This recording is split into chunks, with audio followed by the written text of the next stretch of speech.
Do you remember when we watched the first 5 episodes, guys? Yeah. What? I don't know how to intro this. What do you mean? I don't remember anything. I'm seeing this bird for the first time. Welcome to this episode of Fargonauts. We're Twin Peaky boys.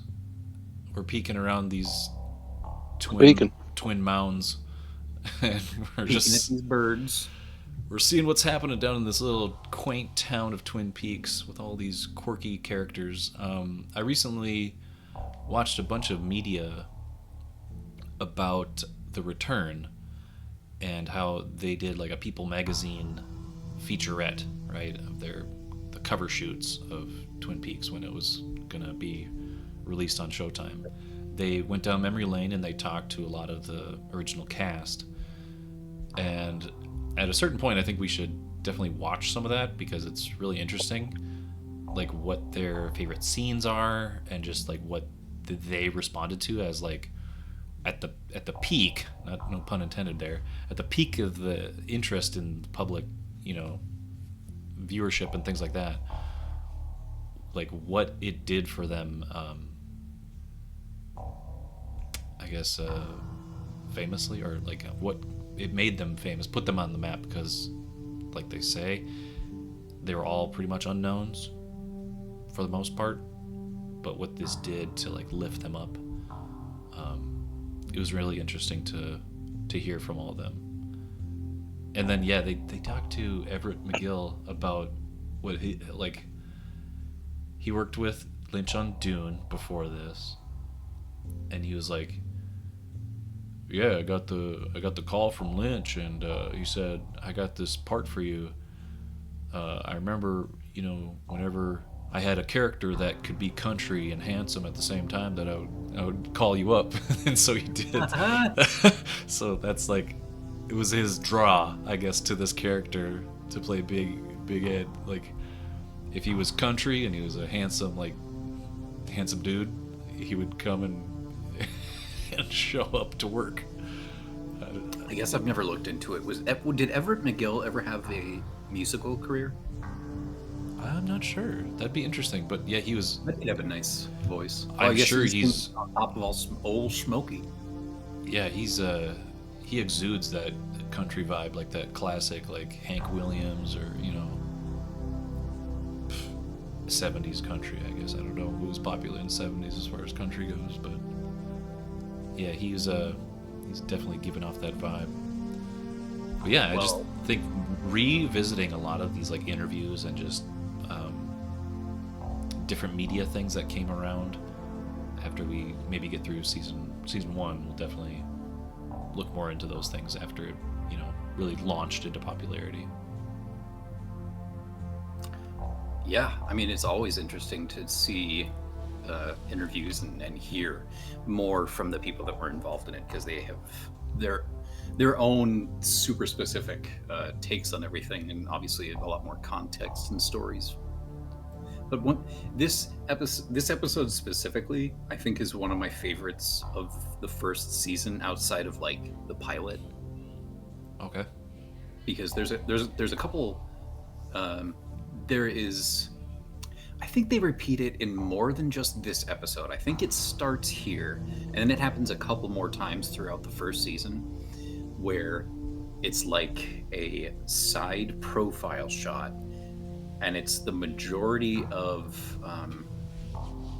the good characters, I guess you could say.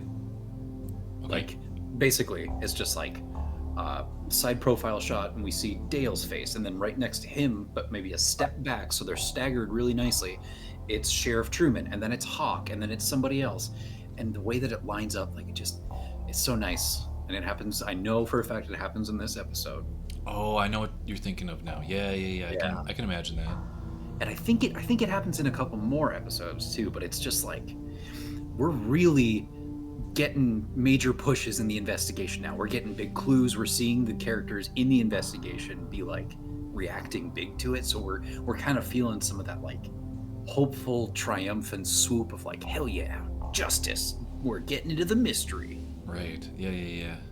And it's That in conjunction with this feels kind of like a travel episode. Like we go a lot of to a lot of different varied locations. I know that happens a lot in the show, but I feel like in this episode, especially from what we've seen already, we get to go more places and interesting places. Yeah. Maybe places that we haven't been to or had enough time to really take in, or just maybe mentioned, and now we get to kind of experience it a little bit thoroughly. But yeah, let's dive in before Broad shows dreams off. I'm good, dude. Okay. Your boy's good. I just had some fucking din, dude. I had some fucking cold spagooter. It was fucking some salad. I'm rearing ready to go, bro. Okay, rear up. Here we go. I always rear up, dude. What are we gonna sing, boys? Rear up like a horse. That's a good question. Rearing up. All Rearing my up. feet. We're rearing up. Rearing up. From spagooter. Need some cold spagooter. Spagoot. In those cold Spagoo. Salad. Yeah. Cup of milk. I knew you fucking drink milk. It fucking tastes good. I know it does. Spagooter. Lots of phlegm. Oh, dude. Milk. And cold I spagoo. already got lots of phlegm, dude. Living.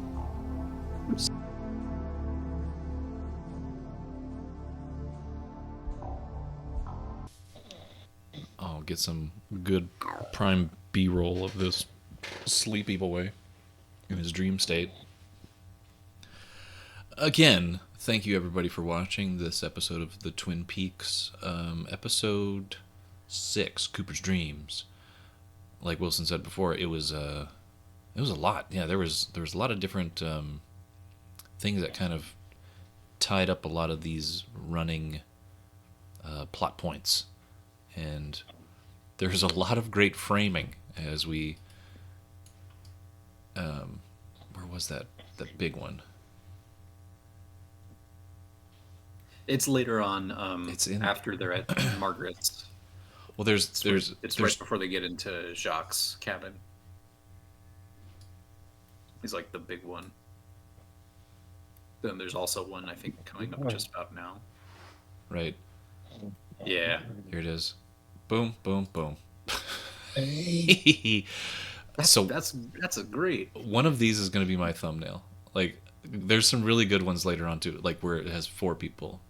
But there's some great imagery, great tying of some loose ends, and connections from the very beginning, where the birds sing, or there's always this music in the air, and like that all comes to play. And so the clues that were set up kind of, come back, and you're like, oh, that did make sense. Oh, okay, this is where everything went down. Oh God, he's choking. Oh, wake up! Spagooter did him wrong. And just like always, we got our boy drifting off to slumberland, and now we're going to be talking to his dream soul whenever he rises. But the best part, I think, was the log lady scene. Yeah. It was one of my favorite parts, because you're expecting the log lady. I think at the very beginning, log lady tells Cooper, like, he's not ready to tell you yet, or something along those lines. Like, he's not ready to talk to you yet, and he will soon, or something. And then she expected them 2 days ago or something like that, and I thought that was just really funny. The whole process of this scene, because we know that this character is like kooky and kind of weird and keeps us guessing, but some of the stuff that she says seems ominous, or seems to have some relevance, at least like to Cooper maybe. Yeah, Hawk understands it pretty well.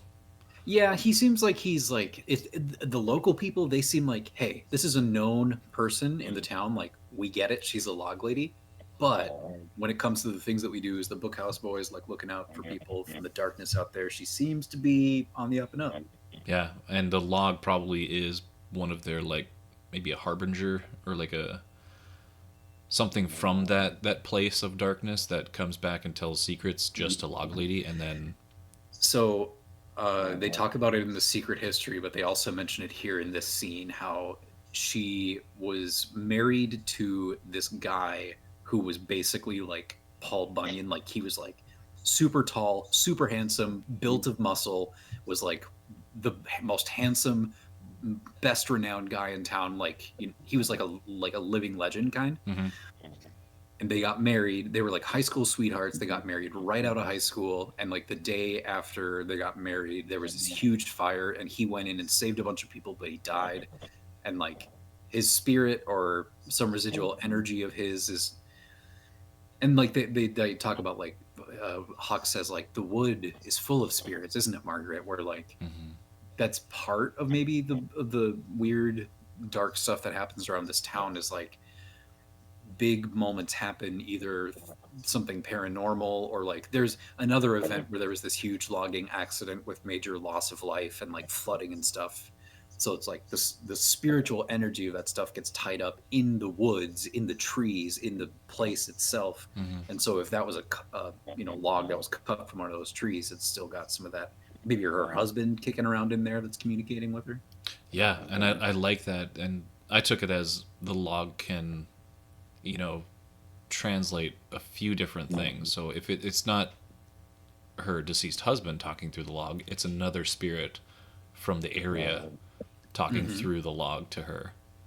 Yeah, and that could actually absolutely be true. Part of why she is so weird herself, it's not like it's coming from the log and like making her weird. She was abducted by aliens. They never outright say it, but that's what is laid out for you. And we even see later on both she and Major Briggs have like a mark somewhere on their body that's like evidence of that.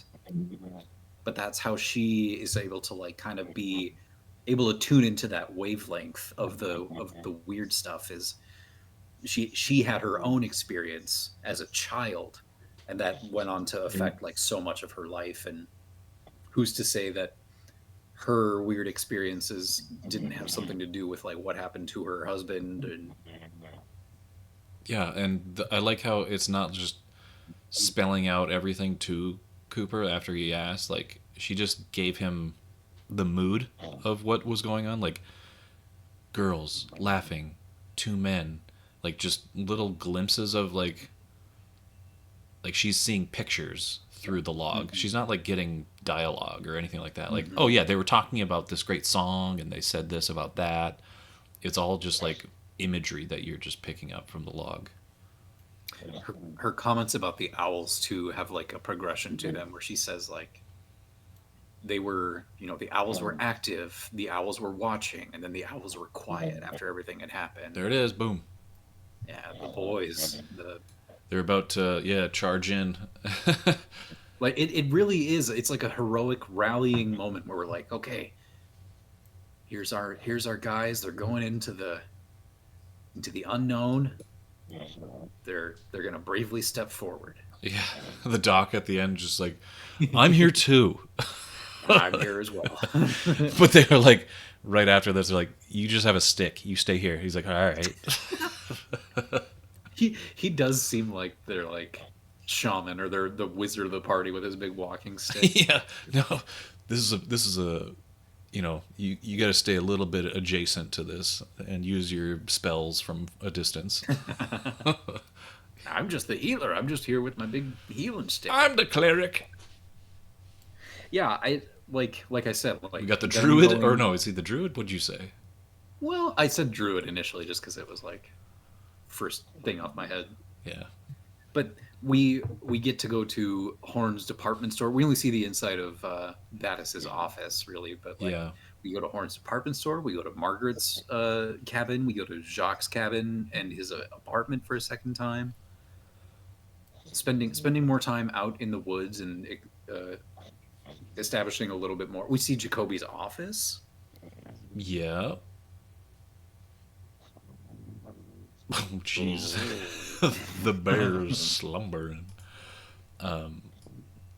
Yeah, the scene that I really enjoyed was this one. This was just goofy. It kind of ties everything together. They're having a big old party because they finally sealed the deal. Pete, let me get this straight. Let me get this straight. You're below the timberline. Your entire country is above the timberline. Oh no, here he goes. As somebody in the logging business, he just can't wrap his head around that idea. Right. Boop-a-doop-a-doo, The good old Ray Wise shuffle. Yep. The old two-step. he is a showman in this series with his singing and dancing. And... Oh, he's amazing. Everything he's in is just, he's a great character actor.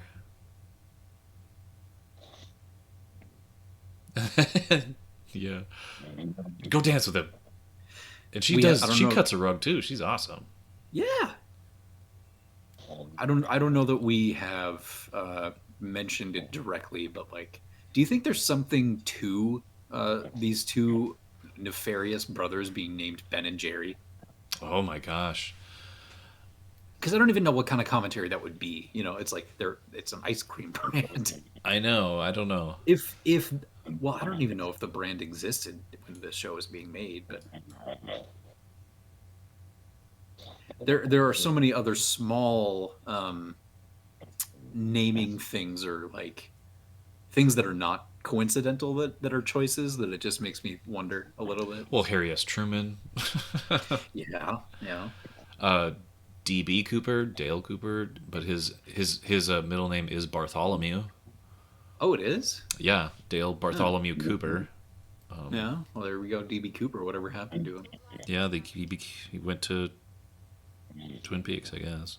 But there's also like Philip Gerard and stuff like that, and multiple Bobs and Mikes. And... Yep. Yeah, it's gonna be a whole different thing when we start getting like Philip Jeffries and more Blue Rose stuff. Philip Jeffries. Chet Desmond, you know? Oh my gosh. What? Is this the... Okay, how many more do we have left after this? 2. Of season 1? Yeah, we have 2 more episodes. Oh, wow. Yeah. And the finale is definitely one of those finales that's like, we want to pick the show up again. We got to leave a really good cliffhanger. And the cliffhanger's pretty good.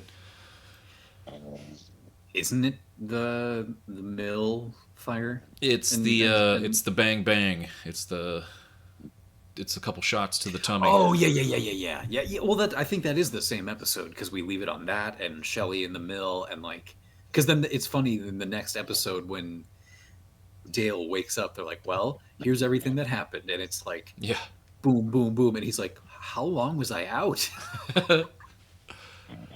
But yeah, because it seems like a different decade. You know, it took a while for them to come up with the next season, so like everybody's hair's a bit longer. The cameras were a little bit different. The production was a little bit newer and maybe not as thought out. Like I know David Lynch's interaction or additions to it were a little bit subdued in the second season, but he was still involved, just not as heavy as he was in the first season. And it kind of shows, but it's still our same crew and same interesting stories. Yeah, there was a bang, there was a flash. Yeah, we saw the gun. It happened so quickly. It was like paying more attention to the scene as a whole than that one detail, but I just saw it there. And we were talking about it before we started recording, and I was saying that like that scene of Shelley and Leo, we don't even see him get shot. We see none of his reaction to being shot, but everything that we do see and everything that does happen with the like zoom, the swaying of the light, the music, the cut to the waterfall, it to me is more unsettling and more frightening than it would have been to see him get shot. Because I remember watching that episode for the first time and seeing that scene, and with it being near the end of the episode, I just remember finishing the episode and being like, man, I feel unsettled very majorly. And I didn't even see anybody, like, I didn't even really see violence. Right. But yeah, her scream was great. Yeah. The grunts of Leo, he's like, ugh. He's like a wild animal, man. He just runs out of the house, disappears. Oh, is that Bracho? Is the dream state awake? When we're done. But I mean, it happens other times in the show too. It happened once already. Like, it's happened when we get those shots of Sarah moving through her house, calling out for Laura. Those are unsettling as hell. Oh. Yeah, or the flash of Bob at the end of the bed, or like there will be more things that will continue to happen that, like, we are not even explicitly seeing something that you would typically feel that reaction to, but you are feeling that reaction even stronger than you might be. It's so weird. Yeah, no, I got you. Very, very, and like we were talking about the Elephant Man too. Like, I feel like sometimes, whether it comes down to Lynch or somebody else, there's a distillation of this one thing that they're trying to evoke from you. Mm-hmm. And they go about doing that in a very, very accomplished way, where it's like a million different little things adding up to the one, rather than like a jump scare or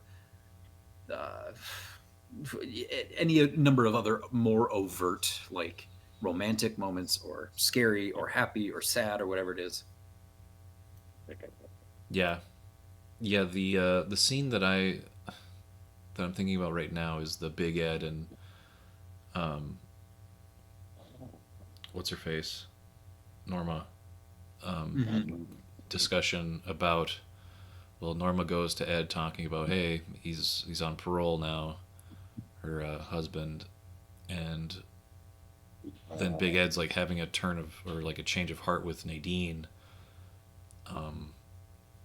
a little bit, like she's not in a good place or something like that, and like that's even in conflict, like that, their relationship a little bit. So everything's a bit rocky right now. Everybody's relationship seems rocky for the most part.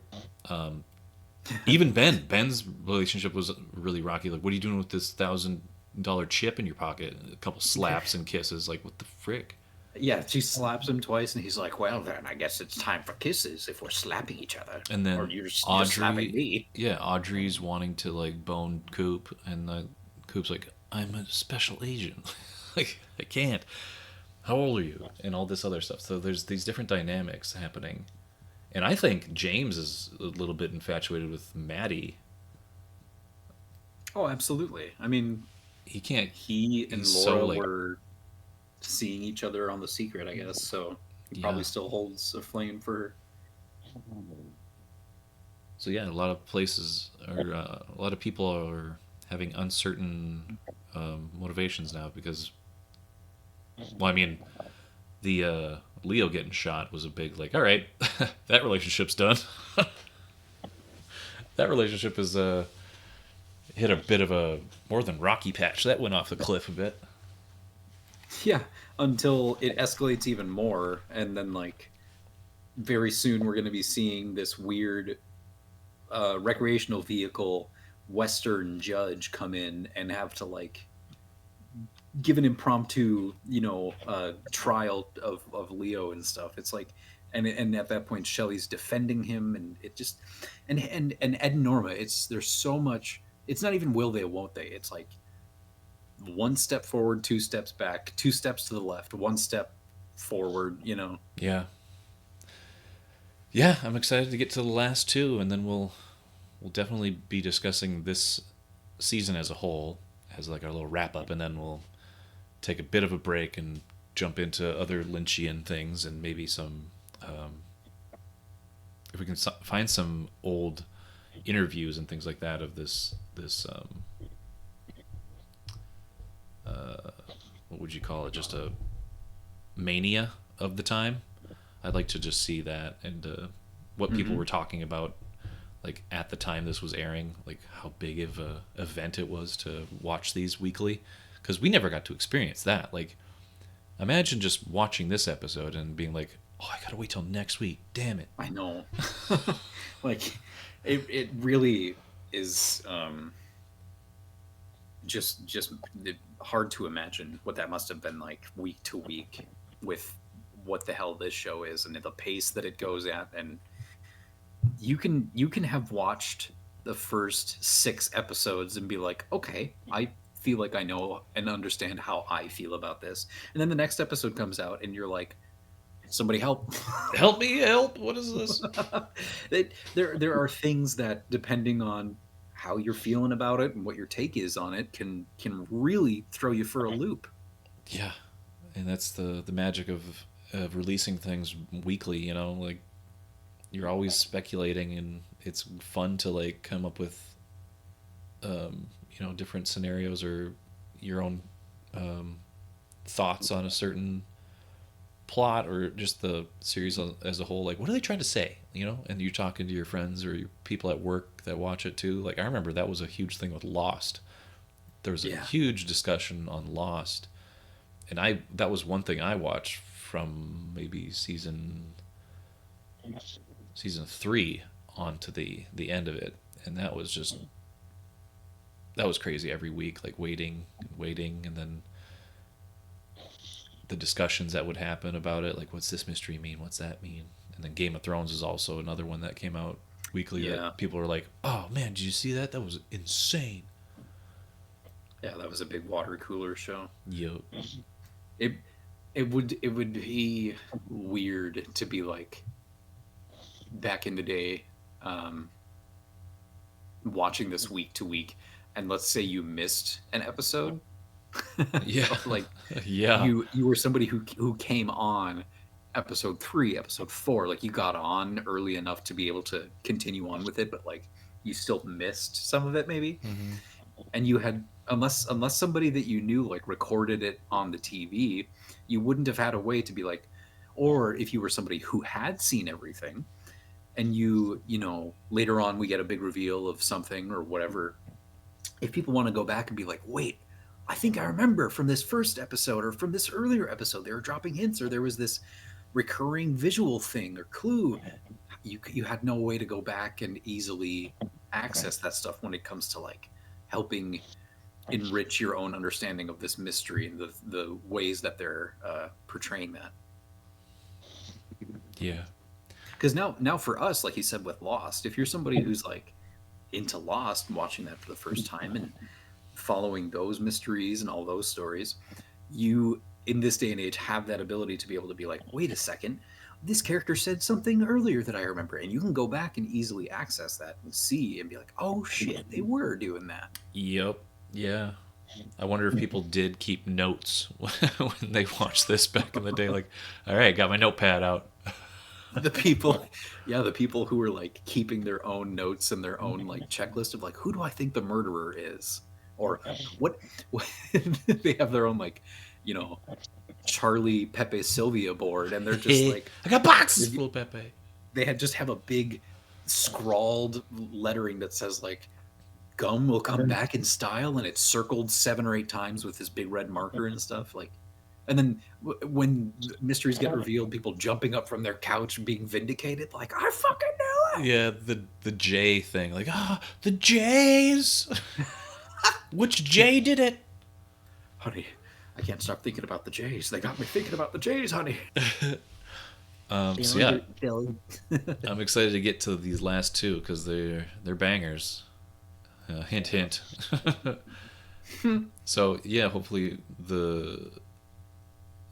we could be graced with Broadshow's Dream Soul in another episode.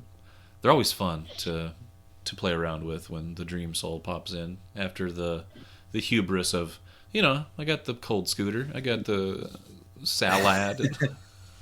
I just had my din-din. I ate cold spagooter and a glass of milk with salad. I'm good. I'm ready, boys.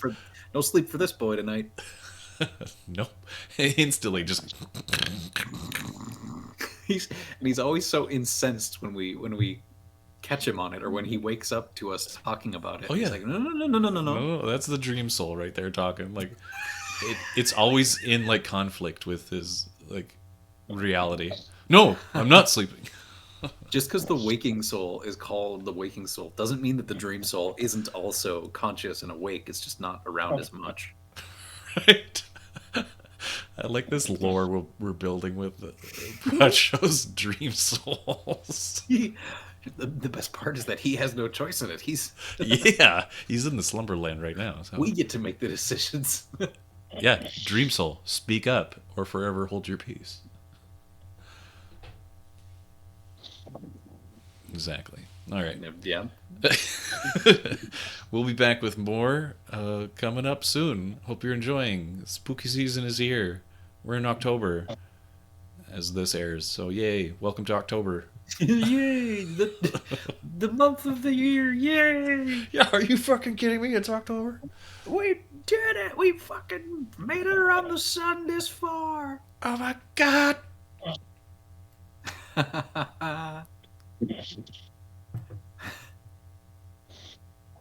If it's October, why is it the 10th month? What do you mean? Oh, Yeah, just I don't know. stupid October. That's a fair question, I feel.